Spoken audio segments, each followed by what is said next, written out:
Selamat jumpa lagi sobat. Melanjutkan kisah Panasnya Bunga Mekar karya Esa Mintarja untuk Anda semuanya. Selamat menikmati. Salam bahagia dan sejahtera untuk Anda keluarga. Salam budaya.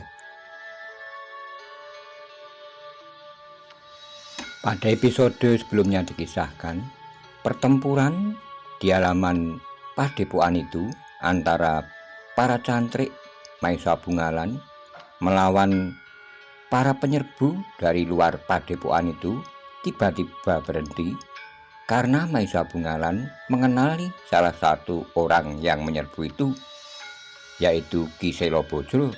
Ki Selobojro pun kemudian tahu bahwa musuhnya adalah Maisa Bungalan yang sudah dikenalnya. Bagaimana kisah selanjutnya? Simak bersama-sama. Dengan serta-merta pertempuran itu pun terhenti. Tidak saja mereka yang mengepung Maisa Bungalan, tapi mereka yang bertempur dengan para cantrik telah berhenti pula. "Mengapa kau berada di padepokan ini, Gir?" bertanya Ki Selobojro. "Jika aku belum mengenalmu, maka aku tidak akan heran bahwa seseorang dapat terlibat dalam perbuatan yang betapapun jahatnya. Tapi karena aku sudah mengenalmu, maka aku menjadi heran bahwa Anggir Maisa Bungalan dapat terlibat di sini, di padepokan yang kotor dan penuh dengan dosa."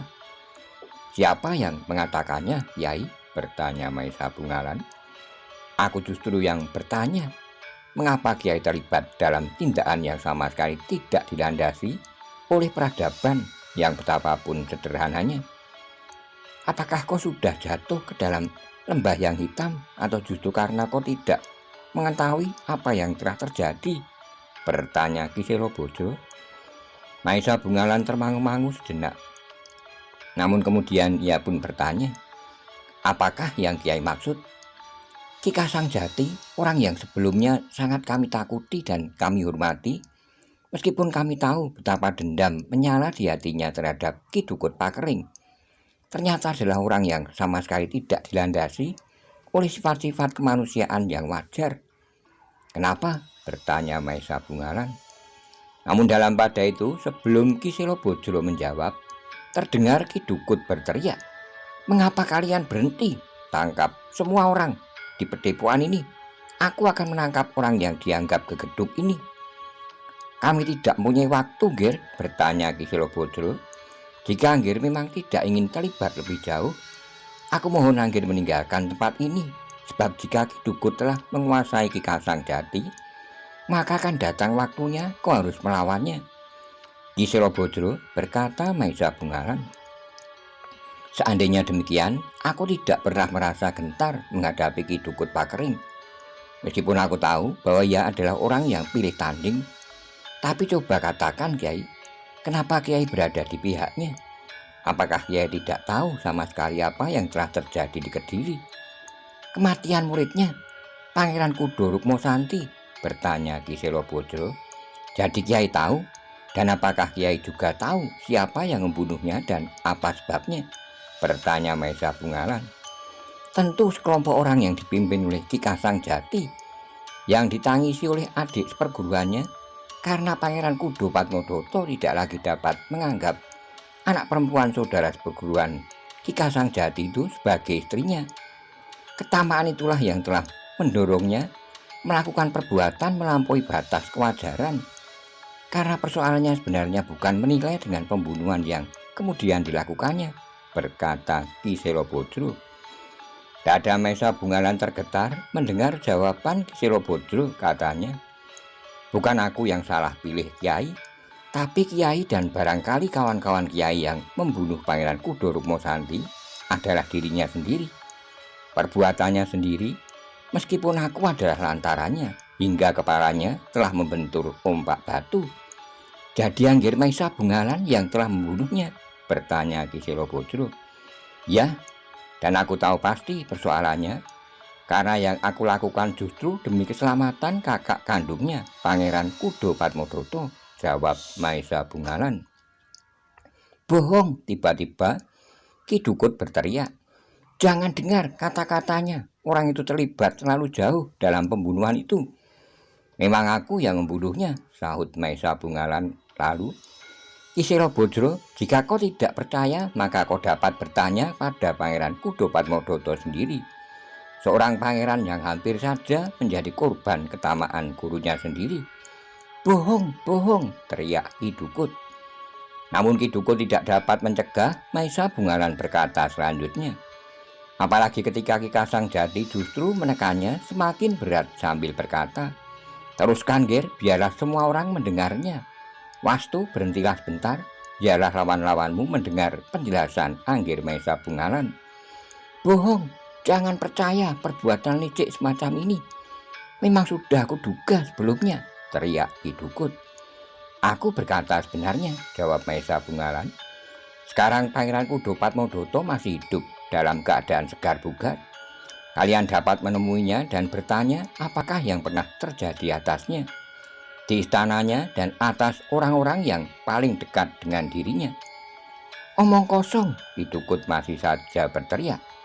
Aku datang bersama mertua Pangeran Kudo Padmodoto yang hampir saja menjadi korban ketamaan gurunya itu.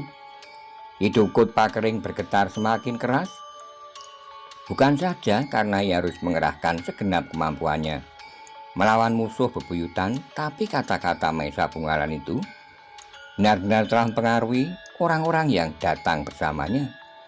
Ternyata bahwa perkembangannya keadaan itu telah mendebarkan jantung Ki Dukut Pakering. Rasa-rasanya tidak mungkin lagi baginya untuk mempertahankan kebohongannya di hadapan orang yang menyebut dirinya Maisa Bungalan. Karena ternyata ia adalah orang yang telah membunuh Pangeran Kudo Padrukmosanti yang bertempur di dalam sebuah ruangan di istana Pangeran Kudo Padmodoto. Apalagi ternyata di padepokan itu terdapat juga mertua Pangeran Kudo Padmodoto. Kemudian terdengar Maisa Bungalan berkata seterusnya, marilah kita berbicara. Kita akan saling memberikan alasan atas sikap dan tindakan kita masing-masing. Persetan, Ki Dukut Pakering berteriak. Ia mencoba mengerahkan segenap kemampuannya dengan hentaan yang kuat dan cepat. Ia menyerang Ki Kasang Jati yang agak terkejut karenanya. Namun ia masih sempat menghindar dengan loncatan panjang surut. Tapi yang terjadi kemudian adalah di luar dugaannya. Demikian Ki Kasang Jati melompat surut, maka tiba-tiba saja Ki Dukut telah melompat sambil bersuit nyaring. Bagaimanapun juga ia masih teringat pada seorang pengikut setianya. Dengan isyarat itu maka ia telah memberitahukan kepadanya agar ia meninggalkan arena yang rasa-rasanya akan menjadi semakin panas baginya. Sejenak kemudian maka Ki Dukut itu pun telah melompati dinding padepokan karena ia tidak sempat berlari melalui regol. Demikian juga pengikutnya yang setia itu pun segera menghilang di balik dinding. Demikian cepatnya hingga beberapa orang hanya dapat menyaksikannya saja. Tapi Kasang Jati memang sengaja tidak mengejarnya, meskipun mungkin ia akan dapat menyusulnya. Tapi lebih baik baginya untuk membiarkan Ki Dukut Pakering itu pergi meninggalkan padepokannya. Maisa Bungalan dan Ki Wastu pun termangu-mangu. Mereka tidak mengejarnya pula, karena Kasang Jati sama sekali juga tidak berusaha untuk menangkap lawannya itu. Biarlah ia pergi, berkata Ki Kasang Jati. Meskipun itu berarti bahwa aku harus selalu bersiap-siap menunggu kedatangannya. Tidak seorang pun yang menjawab. Beberapa orang yang datang bersama Ki Dukut itu pun menjadi semakin berdebar-debar. Jika orang-orang di padepokan itu kemudian meneruskan pertempuran, maka mereka tidak akan lagi mampu bertahan. Ki Kasang Jati yang memiliki ilmu yang luar biasa itu tentu tidak akan terlawan oleh siapapun di antara mereka. Namun dalam pada itu terdengar Ki Selobodro bertanya kepada Maisa Bungalan, Angger Maisa Bungalan, ternyata Ki Dukut Pakering telah meninggalkan kami begitu saja. Hal ini memang menarik perhatian kami, bahkan telah menumbuhkan kecurigaan kami. Sekarang aku kira kami tidak mempunyai pilihan lain daripada berbicara dengan kalian. Bagus, berkata Maesa Bungalan. Aku kira Ki Kasang Jati juga tidak akan berkeberatan, karena ia tidak mempunyai persoalan apapun juga dengan kalian. Ki Kasang Jati yang mendengar percakapan itu pun menyahut, aku akan persilahkan kalian naik ke pendopo. Kita akan menyarungkan senjata kita, dan kita akan berbicara tentang persoalan yang sedang kita hadapi. Sejenak suasana padepokan menjadi hening, namun kemudian terdengar suara Maesa Bungalan memecah kesepian. Silahkan, marilah kita berbicara.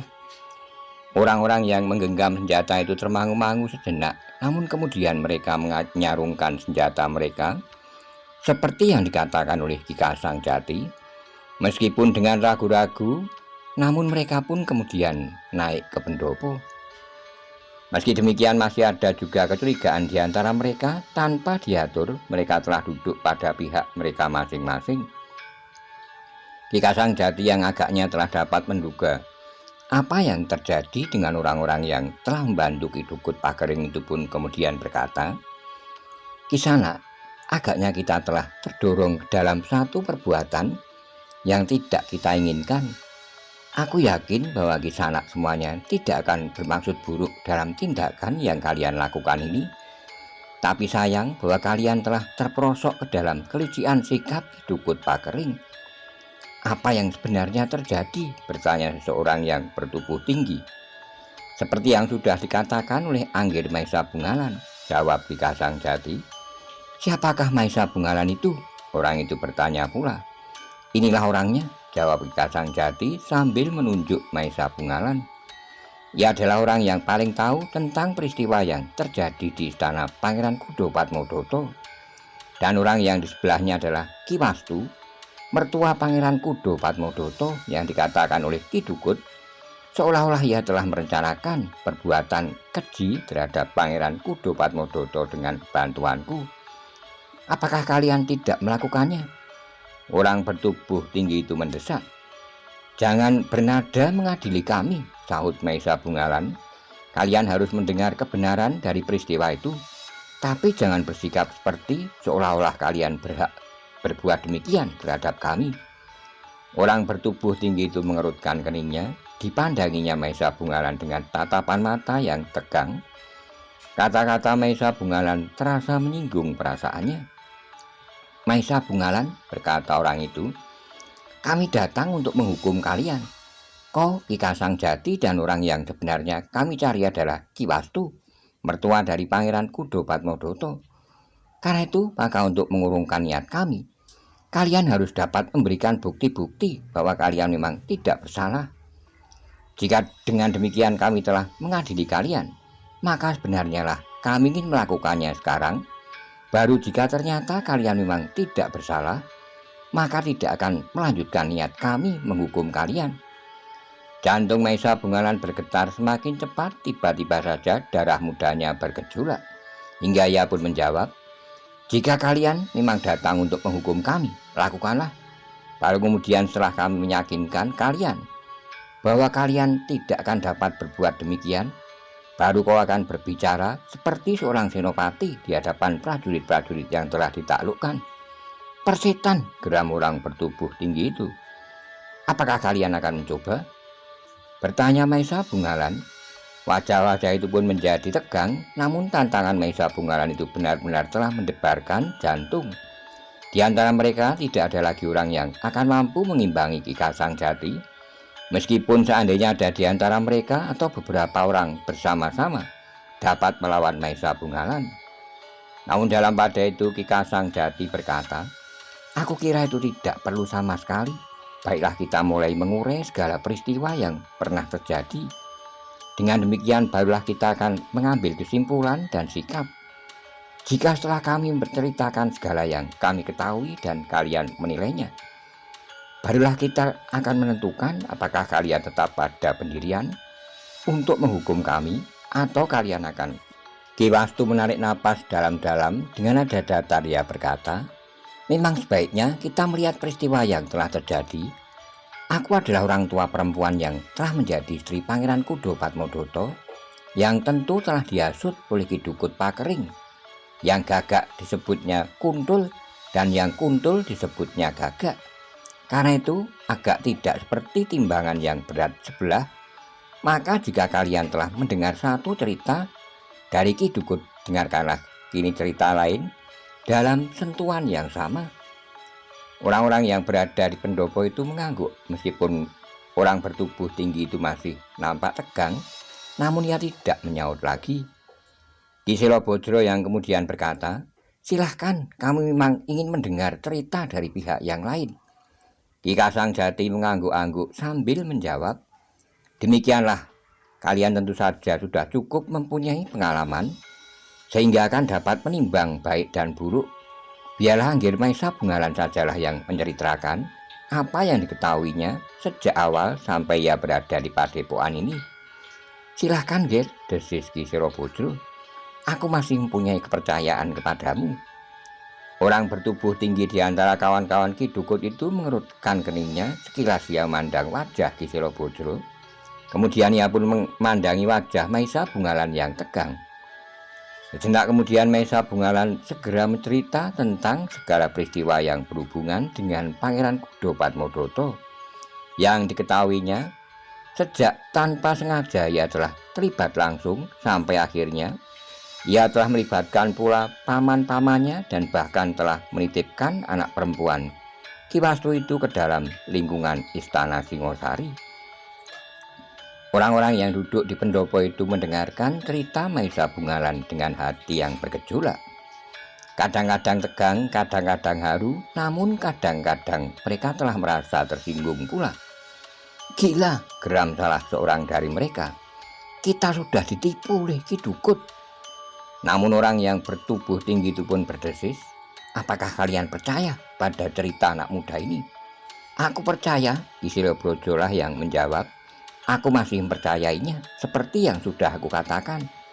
"Apakah kau pernah mengenalnya sebelumnya?" bertanya orang bertubuh tinggi itu. "Pernah.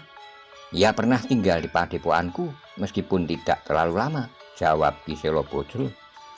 Orang bertubuh tinggi itu tertegun sejenak, namun kemudian katanya, "Bagiku cerita itu akan dapat didasari oleh sikap dan kepentingan masing-masing.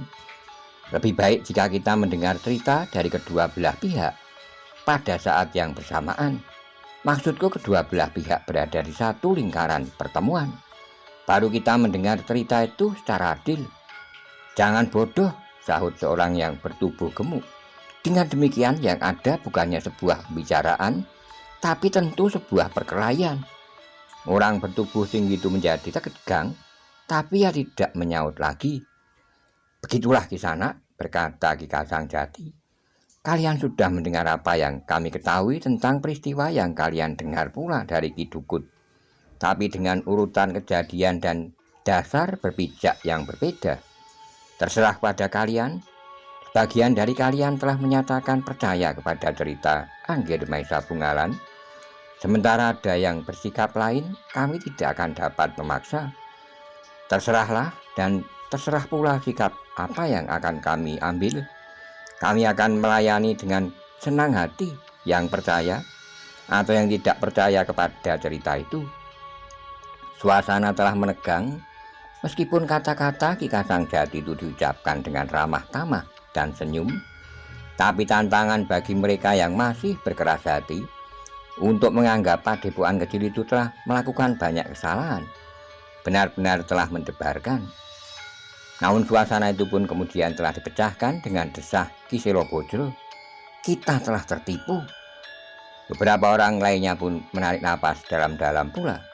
Bagi mereka yang melihat kenyataan di sekitar mereka, maka mereka akan menyadari bahwa tidak ada yang dapat mereka lakukan di padepokan itu seandainya mereka tidak mempercayai cerita Maesa Bungalan. Namun bersama Ki Wastu dan Ki Kasangjati, nampaknya yang dikatakan oleh Maesa Bungalan itu memang meyakinkan. "Jika demikian kita memang telah tertipu," berkata seorang yang bertubuh gemuk. "Hingga dengan demikian apa salahnya jika mohon maaf pada Ki Kasangjati?" "Ah," sahut Ki Kasangjati, "kita masing-masing dapat saja membuat kekhilafan. Karena itu, jika hal itu sudah kita sadari, maka kita masing-masing tentu akan saling memaafkan. Terima kasih, desis Ki Selobodro. Untunglah bahwa di sini kami dapat bertemu dengan Angger Maesa Bungalan. Jika kami datang lebih dahulu daripadanya, mungkin keadaan akan berbeda. Ya, mungkin kalian telah mencincang kami dan seisi padepokan ini, sahut Ki Kasang Jati. Bukan maksud kami, sahut orang yang bertubuh gemuk. Kami dapat datang untuk menangkap Ki Kasang Jati dan membawanya kepada yang berhak untuk mengadili kesalahan yang kami kira benar-benar telah dilakukan oleh Ki Kasang Jati. Tapi orang bertubuh tinggi itu masih berkata, dan kita masih belum mendapat bukti yang meyakinkan bahwa yang dikatakan oleh Maesa Bungalan itu benar. Maesa Bungalan memandang orang itu dengan tegang, katanya kemudian, apakah kau bersedia datang kepada Pangeran Kudo Patmodoto? Buat apa? Desis orang bertubuh tinggi itu. Untuk mendengar keterangannya, apakah yang aku katakan ini benar atau justru keterangan Ki Dukut itulah yang benar? Jawab Maesa Bungalan. Aku tidak terlalu bodoh untuk mengumpankan kepalaku ke mulut seekor harimau, geram orang itu. Kenapa? Apakah kau takut Pangeran Kudo Patmodoto akan berbuat sesuatu atasmu? Bertanya Maesa Bungalan. Bukan pangeran itu, tapi di perjalanan menuju Kediri, kau dapat saja berbuat curang dan mencelakai aku, jawab orang bertubuh tinggi itu. Maesa Bungalan menggertakkan giginya, darah mudanya seakan-akan telah mendidih di jantungnya. Namun Ki Kasang Jati berkata menengahi, sudah aku katakan, terserahlah kepada kalian, percaya atau tidak percaya. Bahkan kami pun telah bersedia melayani sikap apapun yang akan kalian ambil. Orang bertubuh tinggi itulah yang menggeram, katanya. Aku lebih percaya pada Ki Dukut Pakering.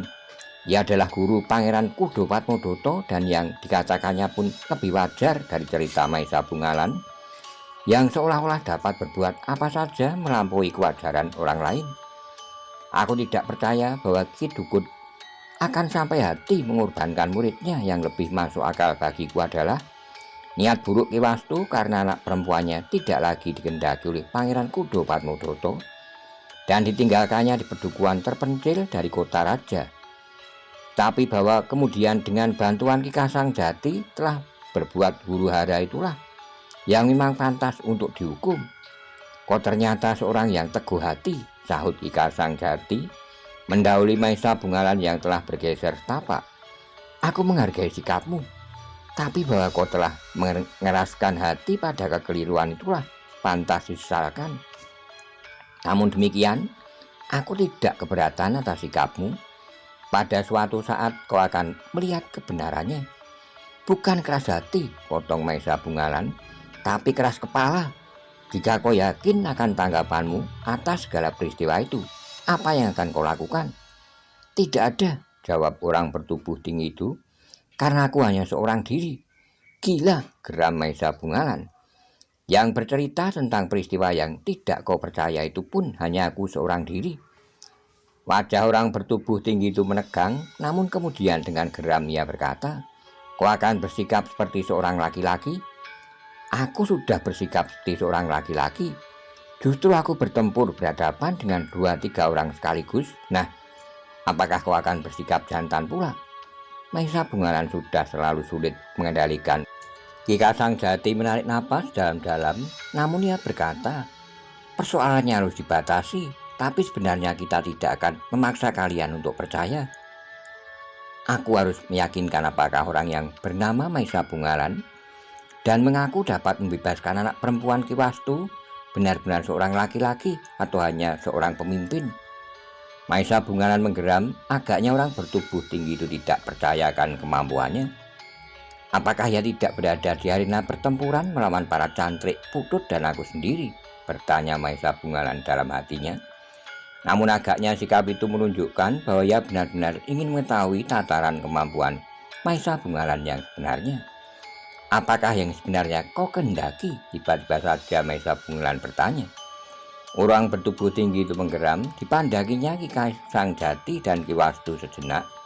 Kemudian katanya, aku tidak akan menyaksikan lagi jika Ki Kasang Jati yang menceritakan dan mengalami peristiwa itu.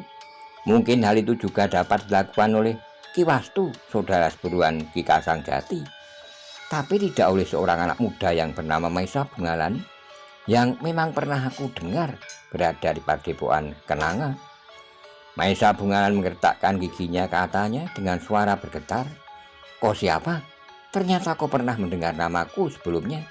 Tapi jika demikian, kenapa kau seolah-olah tidak mengenalku sama sekali? Aku hanya mendengar namamu dari seorang gadis bernama Ken Padmi," desis orang bertubuh tinggi itu. "Cukup," Ki Silobodro lah yang kemudian motong. "Masalahnya akan berkembang ke arah yang tidak ada hubungannya sama sekali dengan Ki Dukut Pakering dan Ki Kasang Jati di Padepokan ini." "Ada, Ki Silobodro," berkata orang bertubuh tinggi itu. "Aku benar-benar ingin mengetahui kebenaran berita tentang kebesaran namanya." Ternyata ia pun telah dengan sombong menyebut kemampuan diri tanpa malu-malu. "Bukan maksudku," geram Maisa Bungalan. "Jika aku menceritakan semua peristiwa yang telah terjadi itu, semata-mata karena aku ingin meyakinkan bahwa yang dikatakan oleh Ki Dukut itu benar." "Apapun alasanmu," potong orang bertubuh tinggi itu, "tapi kau adalah orang yang paling sombong yang pernah aku dengar dan yang pernah aku kenal namanya." "Baiklah," jawab Maisa Bungalan, "jika itu yang kau kehendaki, aku tidak berkeberatan." "Tidak ada gunanya," potong Ki Silobodro. "Persoalan yang kau katakan terlalu dicari-cari dan tidak akan berarti apa-apa." "Biarlah aku melakukannya, Ki Silobodro," jawab orang bertubuh tinggi itu. "Dengan demikian, semua yang pernah aku dengar bukannya sekedar cerita." "Kaulah yang sombong," potong seorang yang bertubuh gemuk. "Kau akan membuang waktu dan tenaga tanpa arti." "Itu persoalanku sendiri," jawab orang bertubuh tinggi itu. "Aku tahu," jawab orang bertubuh gemuk. "Tapi terserahlah, aku dan kawan-kawan yang lain tidak ikut campur. Ini adalah suatu sikap yang gila," geram Ki Silobodro. "Kau ternyata lebih gila dari orang lain yang pernah dikenal di Padepokan Kenanga." "Mungkin, Ki Silobodro, tapi dengan demikian Ki Silobodro akan yakin terhadap kemampuanku," desis orang bertubuh tinggi itu. "Aku tidak hanya sekedar dapat mengalahkan murid-murid Ki Silobodro yang tidak berarti apa-apa itu, tapi juga orang yang namanya pernah disebut-sebut oleh orang-orang di Padepokan Ki Silobodro dan yang agaknya pernah dilupakan oleh Ken Padmi." "Cukup," potong Ki Silobodro. Namun ternyata bahwa perasaan Maisa Bungalan telah tersinggung karena ia maka katanya, "Aku siap apapun yang harus aku lakukan." "Bagus," sahut orang bertubuh tinggi dengan serta-merta telah bangkit dan melangkah turun dari tangga pendopo.